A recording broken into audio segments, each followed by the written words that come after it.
Monsieur le Président de l'Assemblée générale, Excellences, Mesdames et Messieurs, Monsieur le Secrétaire général de l'Organisation des Nations Unies, c'est pour moi un grand honneur de vous adresser les salutations cordiales de Son Excellence, le colonel Assimi Goïta, président de la transition, chef de l'État du Mali, et également au nom de l'ensemble du peuple malien.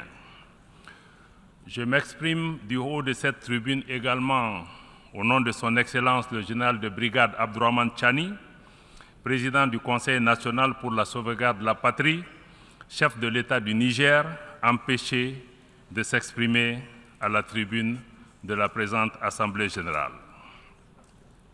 Avant tout propos, je voudrais renouveler la compassion des autorités et du peuple du Mali aux autorités et au peuple du Maroc, de la Libye, de la Turquie et de la Syrie suite aux catastrophes naturelles qui ont endeuillé ces pays frères.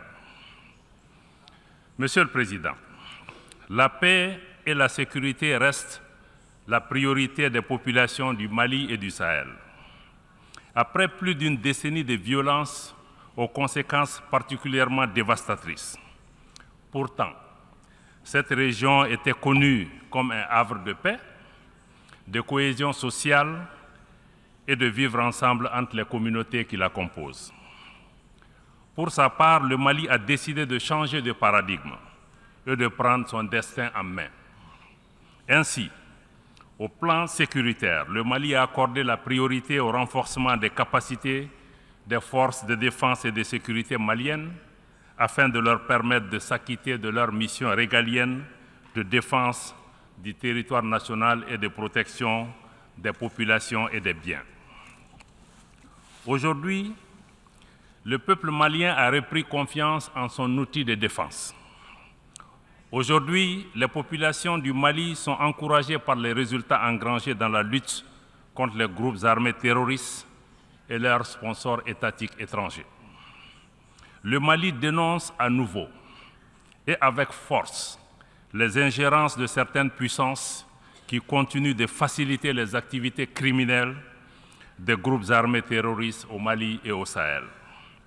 Il y a lieu de rappeler que le 15 août 2022, le gouvernement du Mali avait alerté le Conseil de sécurité des Nations Unies sur les actes d'hostilité et d'agression de la France. Au lieu de cesser ces agissements, ce pays membre permanent du Conseil de sécurité des Nations Unies continue en toute impunité ces manœuvres de déstabilisation du Mali et du Sahel, comme en témoigne la récente libération des terroristes dans la zone des 3 frontières du Burkina Faso, du Mali et du Niger, en dehors de tout cadre judiciaire et à l'insu des États concernés, pour perpétrer plus d'actions terroristes contre nos populations civiles et nos forces de défense et de sécurité. Les actes hostiles de la France s'illustrent également par ses interventions intempestives et illégales pour retarder, voire empêcher le traitement de nos demandes de financement dans plusieurs institutions financières sous-régionales, régionales et même internationales.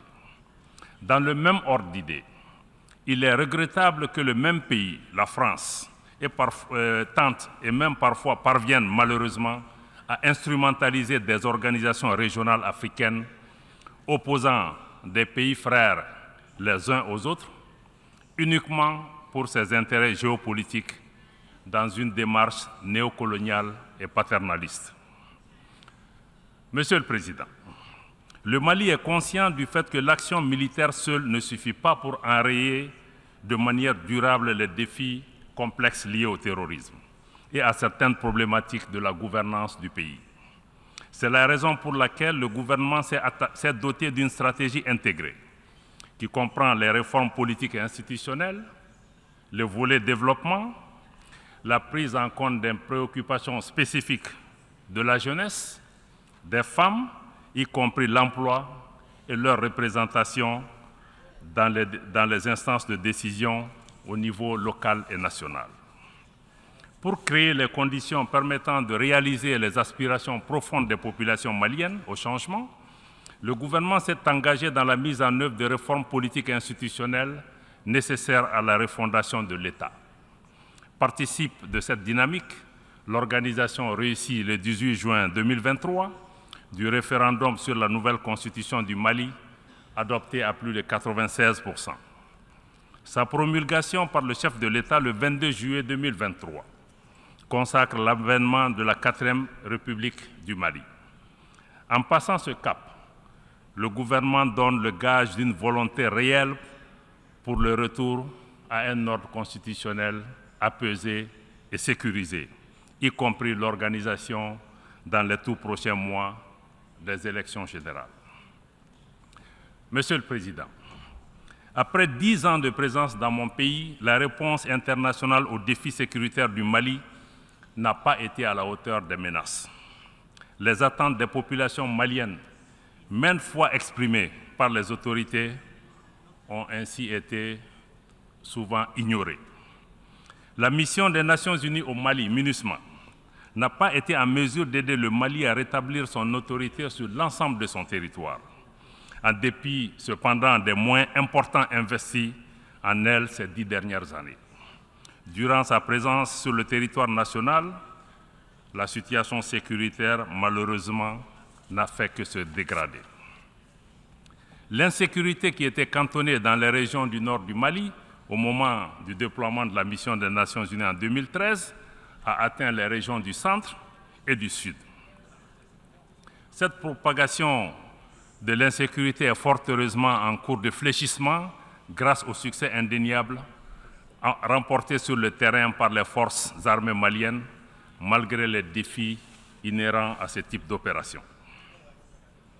En dépit des difficultés rencontrées par la MINUSMA, dues à l'inadaptation de la mission au contexte sécuritaire, à savoir le maintien de la paix dans un environnement où il n'y a pas de paix à maintenir, le gouvernement du Mali s'était accommodé cependant de la présence passive de la mission. Cependant, il était devenu inacceptable pour le gouvernement du Mali de laisser la MINUSMA continuer à devenir partie du problème, en aggravant les tensions entre nos communautés à travers l'instrumentalisation de la question des droits de l'homme à des fins politiques et servant ainsi des agendas extérieurs de pays hostiles au Mali. C'est ainsi qu'après une évaluation exhaustive, le gouvernement du Mali a demandé en juin 2023 le retrait sans délai de la MINUSMA et nous sommes heureux que le Conseil de sécurité des Nations Unies ait accédé à notre requête. Le gouvernement du Mali travaille avec la MINUSMA en vue de son retrait ordonné, coordonné et sécurisé, et c'est dans le délai imparti du 31 décembre 2023. Conformément aux dispositions pertinentes de la résolution 2690, adoptée le 30 juin 2023 par le Conseil de sécurité. Le gouvernement de la République du Mali n'envisage pas de proroger ce délai. Le gouvernement rassure les populations maliennes et la communauté internationale que toutes les dispositions sont prises pour assurer la continuité des services de l'État après le départ de la MINUSMA. La première phase du processus de retrait s'est achevée et la seconde phase est déjà engagée.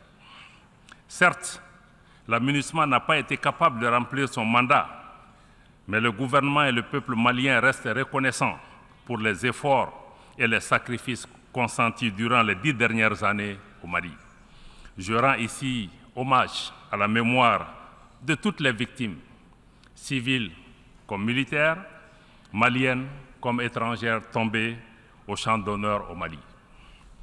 Pour autant, le retrait de la MINUSMA ne signifie pas la fin de la coopération entre le Mali et l'Organisation des Nations Unies. Bien au contraire, mon pays tient à son appartenance à l'ONU et le gouvernement reste engagé en faveur des principes et des nobles idéaux de la Charte. De même, le Mali renouvelle son engagement à coopérer avec l'ensemble des États du monde qui le souhaitent et qui respectent les principes fondamentaux de la politique extérieure de mon pays. Dans une dynamique d'appropriation nationale, le gouvernement s'attelle à poursuivre la mise en œuvre efficiente et intelligente de l'accord pour la paix et la réconciliation issu du processus d'Alger avec nos frères des mouvements signataires qui le souhaitent. Nous nous réjouissons du chemin parcouru depuis la signature de cet accord en 2015, y compris l'adoption de la nouvelle constitution qui prend en charge plusieurs dispositions de l'accord, et le gouvernement a décidé de privilégier désormais le dialogue intermalien pour la poursuite du processus de paix avec les groupes signataires. Le gouvernement est conscient des défis qui jalonnent le chemin vers la paix, à l'instar de la série macabre d'attaques terroristes perpétrées sans discernement contre les populations civiles, les éléments des forces de défense et de sécurité maliennes. L'attentat sauvage et barbare contre le bateau Tombouctou et les assauts sur les camps des villes de Bamba, Gao et Bourem entre le 7 et le 12 septembre dernier illustrent la cruauté de ces groupes terroristes et criminels en bande organisée qui agressent lâchement des cibles comme les femmes et les enfants. Au nom du chef de l'État du Mali, du gouvernement et du peuple malien, je tiens à remercier toutes les nations amies et organisations internationales qui ont manifesté leur compassion et leur solidarité à l'occasion de ces événements tragiques.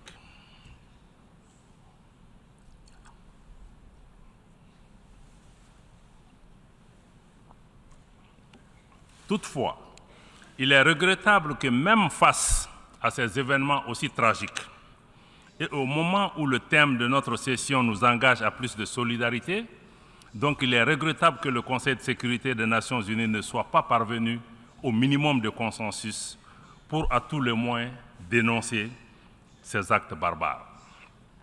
Malgré ces difficultés, ou mieux, en raison de ces difficultés, le gouvernement de la République du Mali est plus que jamais déterminé à exercer sa souveraineté, asseoir son autorité, toute son autorité sur l'ensemble du territoire national. Aux attaques obscurantistes, l'offensive des forces de défense et de sécurité se poursuivra et la riposte sera immédiate et ferme. C'était le cas récemment à Bourem où nos vaillants soldats ont repoussé une attaque de ces bandes criminelles et obscurantistes en leur infligeant des pertes substantielles.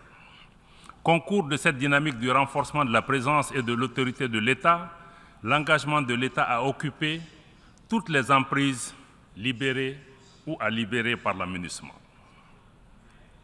Contrairement à certaines allégations, l'occupation de ces emprises, qui est en tout point conforme au texte des Nations Unies, ne constitue en aucune façon un acte de belligérance de l'État malien vis-à-vis des mouvements signataires. Au contraire, nous continuons de tendre la main à nos frères des mouvements signataires pour une paix durable et un développement harmonieux au profit de nos populations. À cet effet, nous appelons les groupes armés à se démarquer et cesser les collisions constatées avec les groupes armés terroristes lors des dernières attaques, et ce, conformément à l'accord pour la paix, mais aussi aux différentes résolutions pertinentes du Conseil de sécurité des Nations Unies. Dans le contexte géopolitique actuel, le Mali ne souhaite pas devenir un théâtre de confrontation ou de compétition entre les intérêts géopolitiques de puissances étrangères. Et nous restons disposés à coopérer avec tous les partenaires respectueux de notre souveraineté, de nos choix de partenariat et également des intérêts des Maliens. Monsieur le Président, sur la situation régionale et internationale, le Mali reste attentif au développement en cours en Afrique et dans le reste du monde. Concernant la gouvernance mondiale, le gouvernement de la République du Mali réitère son attachement au respect de la Charte des Nations Unies, particulièrement le respect de l'égalité souveraine des États et conséquemment son rejet des activités de certaines puissances à perpétuer une domination néocoloniale et à assujettir d'autres peuples, d'autres pays et d'autres nations. Le Mali est attentif aux évolutions institutionnelles et déplore que l'appréciation des changements de régime intervenus récemment dans certains pays africains soit fonction de la proximité des nouveaux dirigeants avec certaines puissances, ou tout simplement des intérêts géopolitiques en ignorant totalement les aspirations des populations des pays concernés. À cet égard, nous dénonçons et rejetons la politique des 2 poids, 2 mesures appliquées par certaines puissances, par certaines organisations régionales et même par certaines organisations internationales, y compris les Nations Unies. Cette incohérence et cette instrumentalisation ne font que décrédibiliser nos organisations aux yeux des populations et de l'opinion publique, érodant ainsi leur confiance en ces institutions qui sont désormais perçues comme détournées de leur vocation première. Certaines organisations sont utilisées en dehors de tout cadre légal ou communautaire comme des armes contre les pays et les populations qui y ont souscrit librement au prix parfois d'un transfert de souveraineté. Ces organisations se transforment ainsi en instruments de perpétuation et d'imposition d'un ordre colonial et hégémonique. De manière spécifique, nous suivons avec intérêt l'évolution de la situation au Niger depuis le 26 juillet 2023. Le peuple et le gouvernement du Mali réitèrent leur solidarité et leur soutien total au gouvernement et au peuple du Niger, pays frères, voisins et amis. Nous dénonçons sur le principe l'imposition de sanctions et de mesures coercitives contre un État, que ce soit en Afrique ou ailleurs. Nous dénonçons d'autant plus les sanctions lorsqu'elles sont injustes, illégales et inhumaines, comme celles que la CEDEAO et l'UEMOA ont imposées au Niger et avant le Niger, les ont imposées également à mon pays, le Mali, qui s'en est relevé. Les conséquences inhumaines de ces sanctions sont si dramatiques, je parle des sanctions au Niger, que le secrétaire général adjoint des Nations Unies aux affaires humanitaires et coordonnateur des secours d'urgence a dû écrire au président de la commission de la CEDEAO une lettre l'interpellant sur la nécessité d'un allègement de ces mesures. Je dois rappeler que même dans la guerre qui a opposé l'Irak aux États-Unis, un couloir humanitaire a été ouvert pour permettre d'approvisionner le peuple irakien. Comment se fait-il que nous qui sommes dans ces organisations fondées sur la solidarité et sur la fraternité, nous puissions punir nos propres voisins, nos propres frères, en les empêchant d'avoir la nourriture, en les empêchant d'avoir des médicaments? Par ailleurs, le Mali reste fortement opposé à toute intervention militaire de la CEDEAO aux conséquences désastreuses pour le Niger, mais aussi pour l'ensemble de la région. Toute intervention militaire au Niger, j'allais dire toute agression, toute invasion de ce pays, constitue une menace directe à la paix et à la sécurité du Mali, mais aussi à la paix et à la sécurité de la région et aura nécessairement des conséquences sérieuses. Nous ne resterons pas les bras croisés.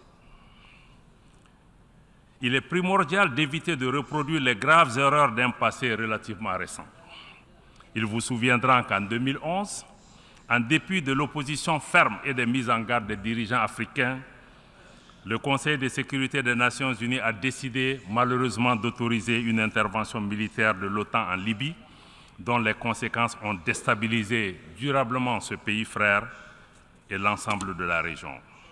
Cette guerre de l'OTAN en Libye est à l'origine de l'expansion du terrorisme et de l'extrémisme violent dans la région du Sahel, avec son lot de victimes innocentes et de destruction. C'est pourquoi nous ne nous lasserons jamais de rappeler cette responsabilité internationale dans la tragédie humaine que vivent la Libye et les pays du Sahel depuis cette intervention. Aussi, au nom de toutes les victimes de 2011 à aujourd'hui, des dizaines de milliers de morts, des millions de personnes déplacées et réfugiées, nous réclamons justice, nous demandons réparation. Mais surtout, nous demandons que la communauté internationale assume ses responsabilités et tire toutes les conséquences de cette intervention militaire hasardeuse des grandes puissances dans un pays tiers. Il est crucial d'éviter de reproduire au Niger les erreurs commises en Libye. et qui sont justement à l'origine de la dégradation de la situation dans toute la région du Sahel, y compris au Burkina Faso, au Mali et au Niger. Ceci est essentiel pour rétablir la confiance entre les nations, comme c'est le thème de notre session. Monsieur le Président, les multiples défis à la paix et à la sécurité internationale appellent à la réforme de l'architecture dédiée des Nations Unies.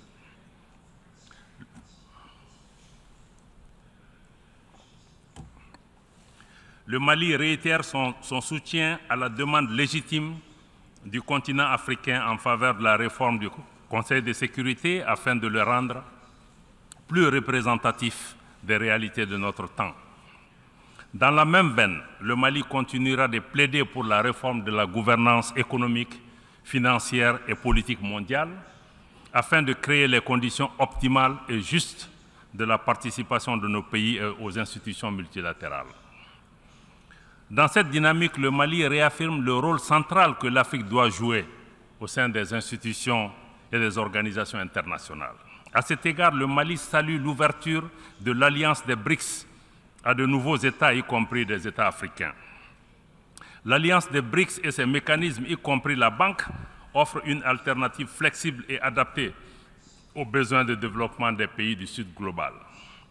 Dans le même ordre d'idées, l'élargissement récent du G20 à l'Union africaine est un signal encourageant mais pas suffisant.